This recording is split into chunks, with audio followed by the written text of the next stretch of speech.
ভারতীয় গণমাধ্যম the week তারা বেশ কিছু গুরুত্বপূর্ণ ব্যক্তির সাক্ষাৎকার নিচ্ছে। ডাক্তার শফিকুর রহমান জামাতের আমির তার সাক্ষাৎকার নিয়েছে এবং সেখানে তিনি বলছেন জাতীয় সরকার গঠনে আমরা ইতিবাচক। আসলে কি সম্ভব জাতীয় সরকার? জাতীয় সরকার মানে কি? বিএনপিকে বাদ দিয়ে নাকি বিএনপিকে নিয়ে? বিএনপি কি সাড়া দিয়েছে? সাড়া তো দেয়নি।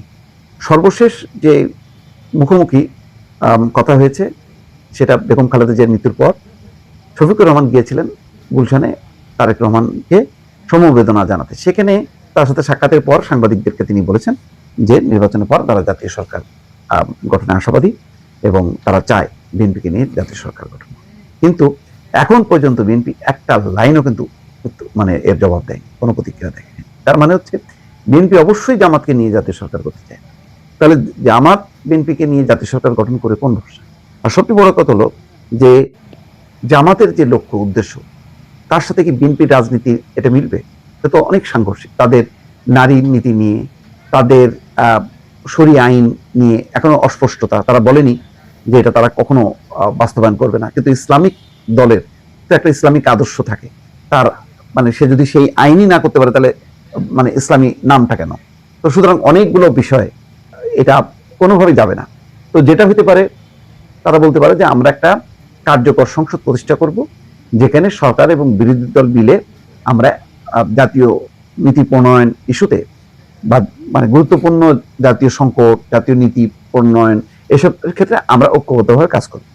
সেই জন্য তো জাতীয় সরকার হলে তাহলে সংসদের চেহারাটা কি দাঁড়াবে? তাহলে তো ওই যে সেই মার্কা জাতীয় সরকার, যে মানে আওয়ামী লীগ আর জাতীয় পার্টি মিলে, জাতীয় পার্টি বিরোধী দলের সরকারি দল, কিন্তু দেখা গেল যে এটা একটা স্থাবকের দলে পরিণত হয়েছে। এখানে জামাত বা বিএনপি তারা যে সরকারে যাক না কেন, তারা সংসদে জামাত কখনো ওই স্থাপকের দল হবে না, বিএনপি হবে না। তো সুতরাং এখানে একটা সরকার এবং বিরোধী দলের একটা কি বলবো, একটা মিথস্ক্রিয়া তৈরি হবে, যে পরস্পরের নানা ইস্যুতে মুখোমুখি হবে, আলোচনা হবে, তর্ক বিতর্ক হবে, তার মধ্য দিয়ে গণতন্ত্র বিকশিত হবে। এই ভারসাম্যটা বজায় রাখতে পারলেই সংসদ শক্তিশালী হবে, সরকার শক্তিশালী হবে। সবাই মিলে আমরা একটা দল হইলে আর একটা ফ্যাসিজম তৈরি হবে, যেটা শেখ হাসিনা মানে জাতীয় পার্টিকে মিলে সেই ফ্যাসিজমটা তৈরি করছিল। তো সুতরাং এখন আর ওই জাতীয় সরকারের কনসেপ্টটা আর দাঁড়াবে না। যেটা হইতে পারে জামাত জোট সরকার করতে পারে, জামাত এনসিপি জোট সরকার। এ কি করতে পারে? যেহেতু বিএনপি বলেনি, মানে এখনো নির্বাচনের মাঠেই তার কোনো জোট নাই, নির্বাচনের পরবর্তী সময় বিএনপি সমমনাদেরকে রাখতে পারে যে আসো আমরা সবাই মিলে একটা সরকার গঠন করতে পারি। এইটা কি জাতীয় সরকার হবে? জাতীয় সরকার হবে।